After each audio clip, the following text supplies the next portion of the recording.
దానికి మా ఉన్నవాళ్ళైతే ఇబ్బంది లేదు. లేనోళ్ళు ఏందంటే పనులకెళ్ళిపోవటం, ఇంట్లో అంత కష్టమే వచ్చిందబ్బా! ఒక బర్రెని పెంచుకోండి పర్మనెంట్ వర్క్ ఫ్రమ్ హోము. పొద్దున ఒక అరగంట, సాయంత్రం ఒక అరగంటే గదా!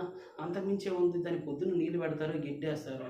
ఇగ దాని ముందు గెడ్డేస్తే చాలుగా తినిద్ది గదా! మీరు అవసరం లేదు గదా!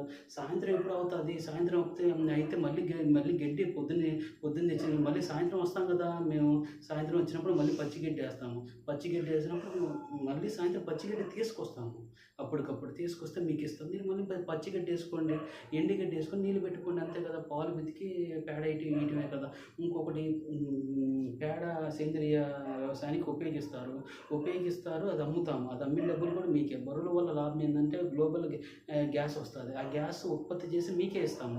2 ఇక్కడ ఎలక్ట్రిసిటీ జనరేట్ చేయొచ్చు. వాటికి కూడా వాకింగ్ లాగా ఏం చేస్తామంటే టర్బైన్ బ్లేడ్లు ఉంటల్లా, ఇప్పుడు విండ్ టర్బైన్ బ్లేడ్లు ఉంటల్లా, దాన్ని బరువులోకి కట్టేసి తిప్పితే మనోడికే సేవింగ్. బర్రెల వల్ల ఇంత ఆదాయం ఉన్నప్పుడు ఎందుకు వదిలిపెట్టాలి? నా ప్రధాన ఉద్దేశ్యం ఏందంటే వర్క్ ఫ్రమ్ హోము, ఉపాధి కల్పియటం. అది బిలో పోవర్టీ వాళ్ళైతే ఇంకా బాగుంటుంది.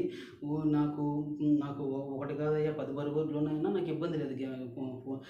గెట్టి డెలివరీ వాటి ఫుడ్ డెలివరీ చేయడానికి నాకు అసలు ఇబ్బందే లేదు. లేదు నేను ఒకటే పెంచుకుంటాను అంటే ఒకటే పెంచుకోండి. 1, 2 పెంచుకోండి. ఎందుకనంటే పోను ఇట్టా హోమ్ డెలివరీ చేస్తున్నాం అనుకో, ఒకటి కాస్త 10 అవుతుంది.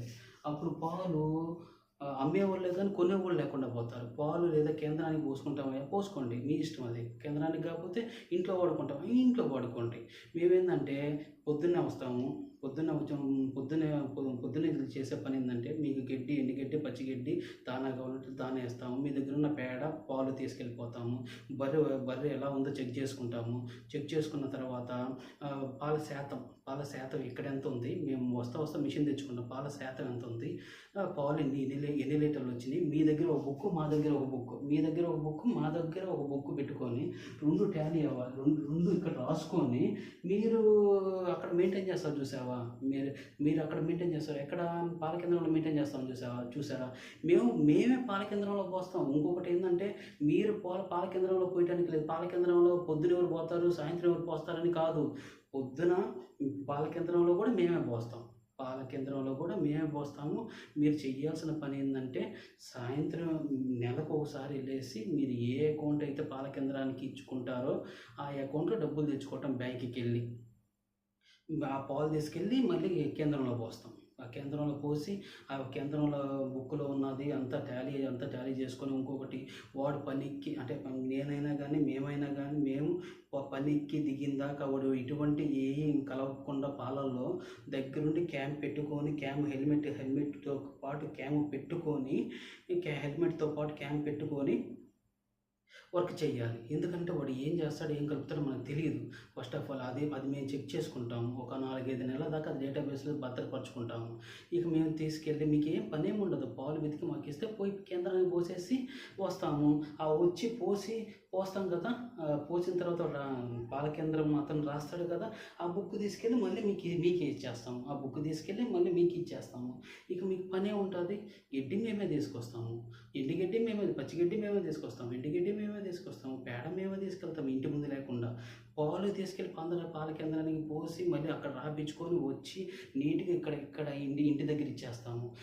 పాల శాతం ఎంతో మీ ముందే చెక్ చేసి మీ దగ్గర ఒక బుక్కు, మా దగ్గర ఒక బుక్కు, పాలు ఎంత వచ్చినాయి మీ దగ్గర ఒక బుక్కు, మా దగ్గర ఒక బుక్కు పెట్టుకొని చేస్తాము. ఇంకా మీరు చేయాల్సిన పని ఏందంటే లోన్ పెట్టి బర్రెన తీసుకోవటం, లేదా మీరు డబ్బులు పెట్టైనా బర్రెన తీసుకోవటం. మీరు లోన్ పెట్టి బర్రె తీసుకుంటాను అంటే ఇక మేము ఏదన్నా మేము ఇప్పియటమా, లేదా మంచి బ్యాంకుని సజెస్ట్ చేయటమా? ఎందుకంటే ఫస్ట్ ఆఫ్ ఆల్ ఎవరైనా కానీ ఉపాధి వస్తుందంటే ఎవరెవరు లోన్ లేకుండా ఏమి ఉండరు. ఇది ఇంటికాడ కూర్చొని 10,000 నుంచి 20,000 దాకా సంపాదించుకోవచ్చు. 8 రోజుకి 8 లీటర్లు ఇచ్చే బర్రె ఉందనుకో, 8 లీటర్లు ఇచ్చే బర్రె ఉంటుంది. ఇక 16 లీటర్లు ఇచ్చే బర్రె ఉంటుంది. ఇంకా ఎక్కువ ఇచ్చే బర్రెలు ఉంటుంది. మీరు పెంచుకునే బర్రెని బట్టి మీరేందంటే గడ్డికి డబ్బులు, పచ్చిగడ్డికి డబ్బులు, ఎండుగడ్డికి డబ్బులు, దానా అయితే దానా, లేదు లేదు పచ్చిగడ్డి వద్దయ్యా ఎండుగడ్డి దానానే కావాలా ఓకే. లేదా పేడ మేమే వేసుకుంటామయ్యా ఓకే దాంట్లో కట్ చేసుకోండి. మనం లేదు పచ్చిగడ్డే కావాలయ్యా ఎండుగడ్డి మా దగ్గర ఉంది దానికి okay. No no no issue. మీకు ఎలా కావాలంటే అలా. నా ప్రధాన ఉద్దేశం ఏంటంటే ఉపాధి. ఉపాధి 10 మంది బతుకుతారు కదా! ఇలా ఇలా ఉంటే ఇప్పుడు ఇంటి దగ్గర ఉండేవాళ్ళైనా కానీ లేకపోతే బాగలేనోళ్ళైనా కానీ పని చేసుకోలేనోళ్ళైనా కానీ కొంచెం చేదోడుగా ఉంటుంది కదా అన్న ఉద్దేశంతో ఈ ఆలోచన 2 సంవత్సరాల నుంచి చేద్దాం అనుకుంటున్నాను. బట్ కుదరలేదు. ఇప్పుడు చేస్తున్నాను. ముందర వీడియో కూడా చేశాను. అది అందులో వివరంగా ఉంది. మీరు ఒకసారి దాన్ని చూడాలని నేను అనుకుంటున్నాను. ఇంకొకటి పాలు పొద్దున్నే పితుకుతాము. కేంద్రానికి పోసొస్తాము. సాయంత్రం కూడా కేంద్రానికి పోసొస్తాము. ఆ వీడియోలో చెప్పానో లేదో నాకు గుర్తు లేదు. అందుకని ఈ వీడియోలో చెప్తున్నాను. ఆ వీడియోలో చెప్పానో లేదో నాకు గుర్తు లేదు. ఈ వీడియోలో చెప్తున్నాను. పాలు కేంద్రానికి పోసి అక్కడ కేంద్రం దగ్గర కార్డు రాపించుకొని మళ్ళీ ఇక్కడికి వచ్చి మీ ఇంటికి వచ్చి ఇస్తాము. ఎక్కడికి ఇప్పుడు మీ బుక్లో రాస్తాము. మా బుక్లో రాస్తాము. కేంద్రం అతని దగ్గరికి వెళ్తాం చూసావా ఏ తప్పులు లేకుండా ఇక్కడ వచ్చిన పర్సంటేజ్ ఏది వెన్న పర్సంటేజ్ పాల శాతము కేజీ లీటర్స్ అయితే లీటర్సు ఇక్కడ సంథింగ్ ఇక్కడ ఎంత శాతం వచ్చింది ఎన్ని లీటర్స్ వచ్చినాయి అన్నవి కూడా ఎన్ని లీటర్స్ ఎంత శాతం వచ్చింది అన్నది కూడా అక్కడ కూడా ఈ లెక్కలే వచ్చేటట్టు ఏ తప్పు పోకుండా క్యాంప్స్ అతను ఏం చేయకుండా తల మీద క్యాంప్స్ పెట్టుకొని డ్యూటీ ఎక్కి దిగిన దాకా ఆ క్యాంప్స్ ఉండేటట్టు. ఇంకొకటి ఇలా చేస్తే ఏంటంటే ఊరికి ఒక 3 జాబులన్నా వస్తాయి. సొంత ఊర్లో ప్రశాంతంగా చేసుకోవచ్చు. ఇది నా ప్రధాన ఉద్దేశం. దీన్ని ఆశిస్తారని మీరు నన్ను సంప్రదిస్తారని కోరుకుంటున్నాను. Thank you.